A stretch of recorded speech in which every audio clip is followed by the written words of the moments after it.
against Prairie View, I noticed you were getting more dominators, as they used to call it around here. Just driving people a couple yards off the line of scrimmage.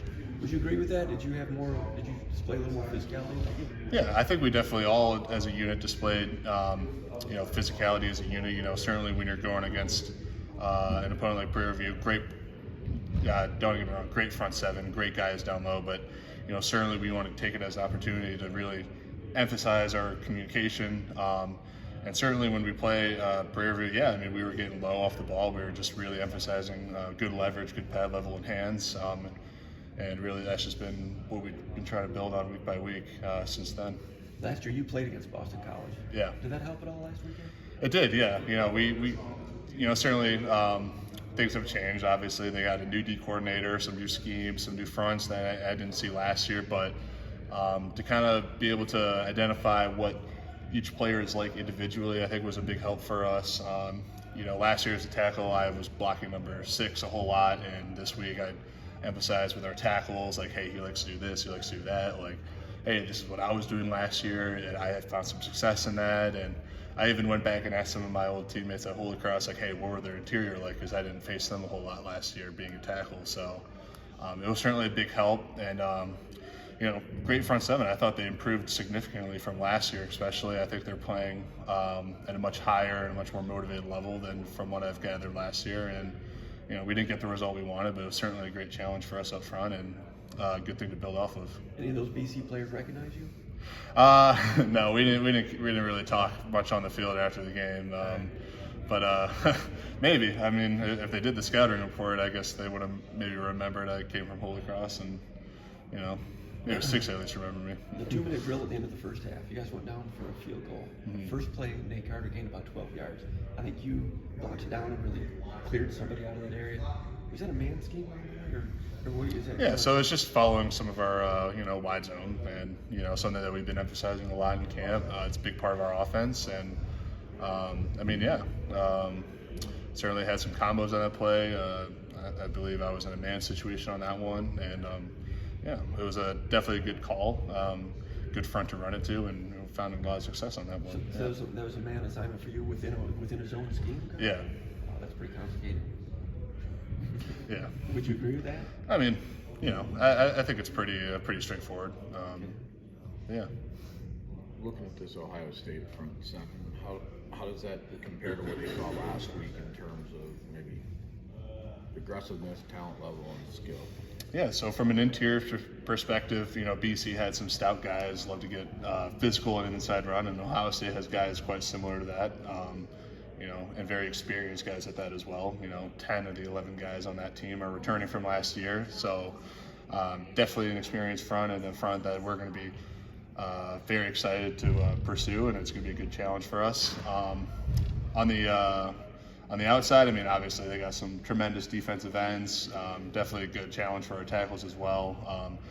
Great players all around, guys that are going to have their names called in April. And but at the end of the day, it's just football, right? We're just going to be playing our game, playing with good pad level and hands, and we're going to be just fine. When you're kind of learning as a group together about each other, what do these games do for an offensive line where you face tough competition, guys like you mentioned, the guys that are going to be Sunday guys? What does it do to build towards the rest of the year? Yeah, so I think when you play some of these teams such as this, this is definitely a first for me as well, but when you play some of these better teams, I think that there's even a bigger emphasis on your fundamentals, and really at the end of the day, we just got to keep level-headed, not try to think we need to do anything special or be more than ourselves. We can stick to who we are, stick to what we preach as a team week in, week out. If we're playing Prairie View or Ohio State, the message is still going to be the same, and we're going to attack the game no different than we would. What do all these fourth-quarter games do for you guys? In the fact that taking out Prairie View, you guys were. There was compete level. There was, I guess, resiliency, like Coach said. What's that resolve build in an entire team, not just the offense? Yeah, just as you said, it definitely builds resiliency. Being a four-quarter team is very important in the game of football.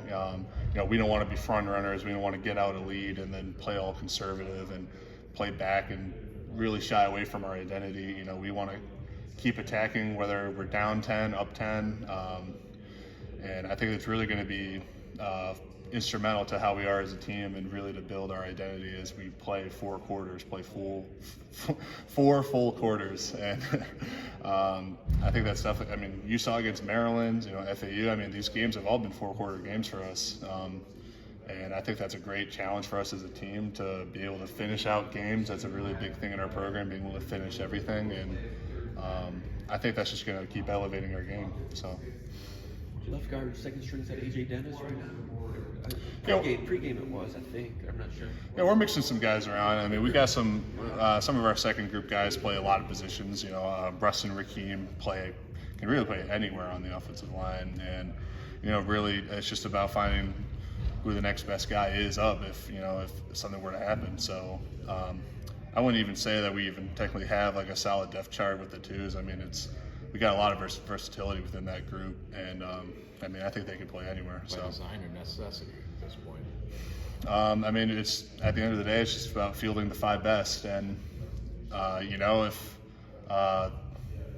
I said, if the 3 or 4 of the best 5 are tackles, teach them to play inside. If it's guards, teach the guards to play tackles. So, yeah, it's really just finding that best 5 in whatever unit turns out to be. So.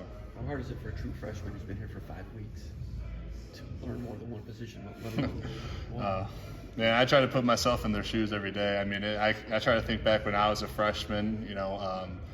It's speaking for myself. My head's kind of scrambling. I'm still trying to figure out, the system, the plays. But I think these freshmen are doing a far better job, and they're far ahead from where I was as a freshman. I think that they showed a tremendous amount of maturity and growth from when I first got to know them to where we are now. And they don't shy away from anybody. I mean, they go and block 5th, 6th years every day, guys with over 1,000 collegiate snaps, guys that have been in college weight rooms for as long as they have, but they don't shy away. They keep fighting in practice every day, and I think that's going to be really, really awesome for their growth and potential as they flourish through this program. I guess they've been here for 8 weeks. I've lost count. So. Yeah. I was here even before them, and I still got here in May, and these guys have done a tremendous job, and I'm really glad to be playing with them. Wondering about as a lineman, when you've got a quarterback like Aiden who wants to be a pocket passer, but then you see his escapability, when he gets pressure. I guess how do you catch yourself watching that at all? And I guess what's the balance? Certainly there are times where I catch it, but the goal as an offensive lineman is to not be watching the play. To be able to kind of create these running lanes for Aiden and let him escape out of the pocket. We got to keep blocking. We just got to keep finding a way to get on guys, keep moving them, and Aiden's going to make things happen with his legs. I mean, we saw that all on Saturday. I mean, he's special. Not a lot of quarterbacks are doing that right now.